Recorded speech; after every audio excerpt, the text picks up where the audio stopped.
Eh, libreng malunggay. ang laki be. Ito sa huli namin mga karel. Ayan na. Yo, what's up mga kababayan? Ito na nga yung ating update video patungkol dito sa malunggay ni Papa Bay. Kasi napakarami nagtatanong kung paano niya ba tinanim o binuhay itong malunggay na to. Kasi nung una din ako napapatanong din ako kay Papa, paano syempre tsaka kailan siya nag-start magtanim nitong mga malunggay na to. Kasi tignan nyo mga babae, no? Ang lusog niya tsaka yung tangkay niya. Ang laki. Tatanong natin kay Papa kung ilang buwan niya na to tanim itong malunggay na to. At syempre mamaya papakita ko rin sa inyo yung mga ibang tanim dito ni Papa. Kasi bukod dito sa kalabasan ni Papa Bay na ito namumunga na, meron din siyang interesting na tanim dito na nakuha yung attention ko at may bunga na pwede nang anihin. Kung kanina mga kababayan, mamaya papakita ko sa inyo. So ito ngayon si Papa Bay mga kababayan. Ang dami kasi nagtatanong patungkol sa malunggay mo pang Pabago nyong sagutin yung mga tanong ng mga subscriber o followers natin, ano muna yung mga tanim nyo ngayon dito pa ngayong summer na to? Meron sana akong talong, kaso walang konti na lang kasi Yung talong nyo, yan yung mga... kinain ng uod. Ha? Kinain ng uod. Kinain sila ng uod? Oo. Saka meron akong kamatis. Kamatis. Ito kamatis si Meron Papa Bay. akong tanglad. Uy! Tanglad. Meron akong beans.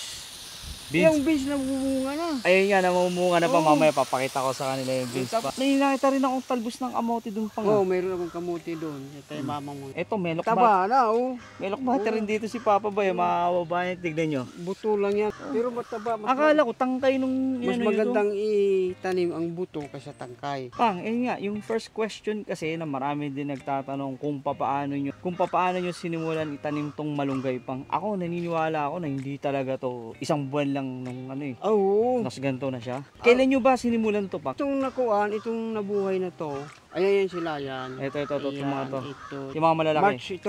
March pa, ngayong year na to, no? Oh. Pero yung mga nauuna dito, tinanim ko ng October, November, December namatay. Ah, may nauna pa sa kanila. May nauna pa ito kung namatay. Hindi ko maipaliwanag kung may kinalaman ba yung buwan. Basta ito, sa natandaan ko March. So, syempre, yung buwan na yung pang malamig na malamig yun. Saan nyo ngayon siya tinanim? Saan nyo Tapos siya pinirepair? yung mga nauuna, itong paso na to, dito ko rin sila tinanim. Paso na yan, dyan ko rin sila tinanim. Pero namatay sila lahat. Oh. Ngayon, ito natandaan ko March ito. Itong batch na to. Yung batch na Itong yan. batch na to, March na to. Itong mga to, sa basement ko siya tinanim. Oo. Tapos, may ilaw sila. Grow light, gumamit ng grow light. Gumamit ba kayo doon ng grow light. pataba o ano? Gumamit Walang pataba pesticide, yun. ganun. Ngayon ko lang nalagyan ng pataba to. Ah. Huli na yon. Diyan dito na sa labas. Saka ko nilagyan ng pataba. Okay. Yung tinawag na Miracle Grow. Yung diskarte nyo ng pagtanim sa patpang, ilang pirasong buto ang nilagay nyo yan dito sa pot na yan? Maraming buto yan. Minsan 15, minsan may pat na 20. Sa isang ganito, Oo, 15, 20. Dalawa lang ang Bali. nabuhay oh. Ginaganyan-ganyan ko lang.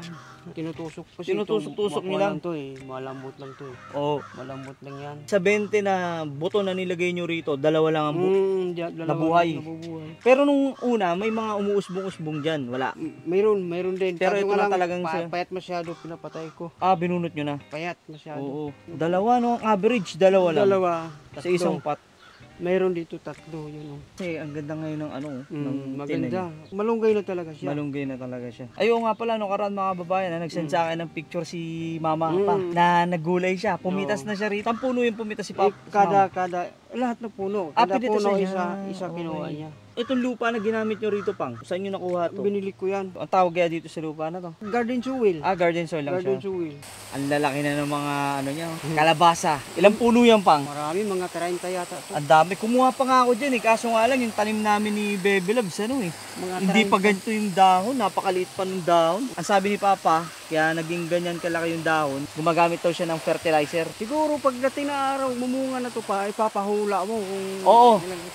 mag-premyo ka rin. Oo, kasi alam nyo ba, nung nakaraan, o 2 years ago, ang ginawa namin, nagpahula kami kung ilang kalabasa ang ma-harvest nila mama at saka ni Papa dun sa tanim nila nung season na yun, nung summer season na yun. May nanalo mga kababayan. So, abangan nyo yun ha. Magbigay ka rin ng premyo niyan. Oo. Abangan nyo, siguro mga September pang, no? September tingin mo, September, yan. September ang harvest nito. Mahuhulaan ko ulit kung ilang bunga ang makaharvest dito sa taniman nila Papa. Bibigyan ko na kayo ng tips simula ron. Tapos meron pa rin. May tanong din dito, saan nyo ba nakuha yung seeds o yung buto? Buto ito, galing sa Amazon. Nakalagay doon, product of India. Akala ko nga pang yung buto na yon, parang ano siya, yung ginangataw pwedeng siyang kainin. Parang alam mo yung buto ng kalabasa, yung ginagawang pulutan. Hilaw. Ito na sila. Ay, may nagbulaklak dito Namulaklak? Oo. Baby loves oh.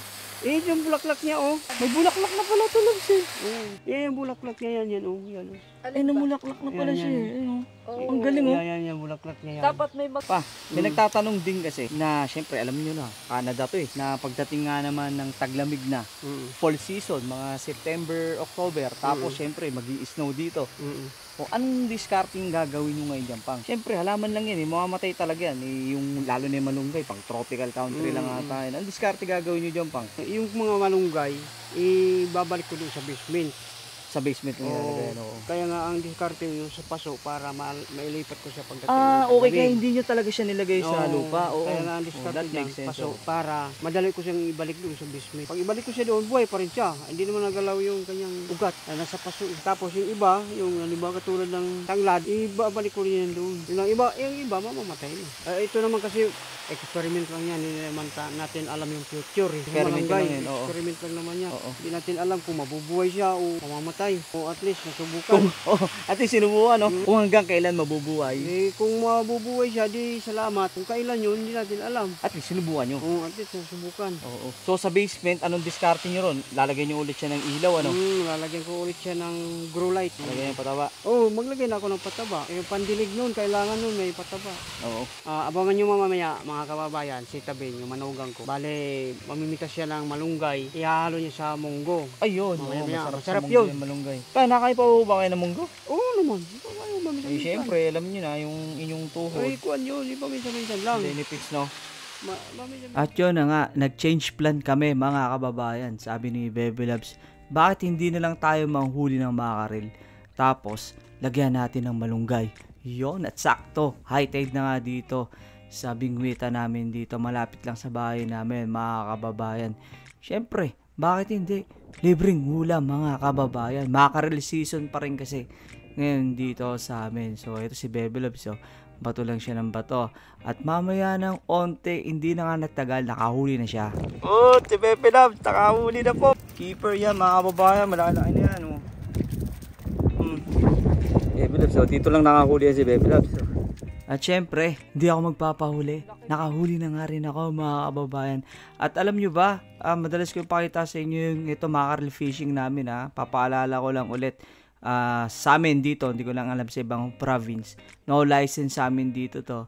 Pero kailangan namin sumunod sa mga rules. Size, tsaka kung gaano karami ang dapat hulihin per person per day. Yun, at nakalima kami mga kababayan.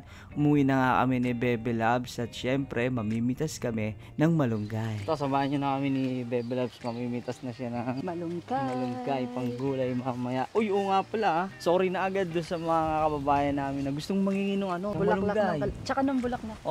Pati yung bulaklak ng kalabasa kasi hindi pa daw po pwede sabi. Hindi pa daw siya ready para pitasin. Kaya sorry po mga kababayan sa mga humihingi ng bulaklak ng kalabasa. At saka sa talbos ng malunggay, hindi pa talaga siya ganun karami. Pero kailangan na siyang pitasan kasi tumatanda na siya. Kasi nakita ko nga labsing ito talaga matik mamamatay na to. Kasi nagpapalit na siya ng ng dahon. So, mamimitas sa si Bebe Loves. Mamimili lang tayo ng goods kasi yung iba na siya. Ito kasi ayan matanda na siya. Matigas na to eh. So, kukunin mo na ngayon yan. Ito, papatay na siya pero goods pa rin naman. Maliit siya pero chubby. Yung Libreng malunggay. At eto na, lulutuin na namin itong sinabawang makarel na may malunggay. Hindi makapaniwala si mama Kasi sandali lang kaming umalis para mamingwit. Nakahuli na kami ng 5.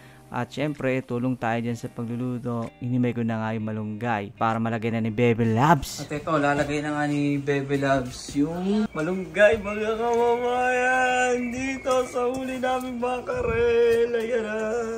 Naisipan nga rin magprito ni Bebe Loves. Prito niya yung iba. At oo nga pala mga kababayan, abangan nyo yung mga susunod na mangyayari doon sa tanim na malunggay ni Papa Bay. Kasi ito, humangin sa labas. Ito nangyari, tinan nyo. Kasi ang lakas ng hangin kanina. May lamat daw, sabi ni Papa Bay. Sayang naman yung puno.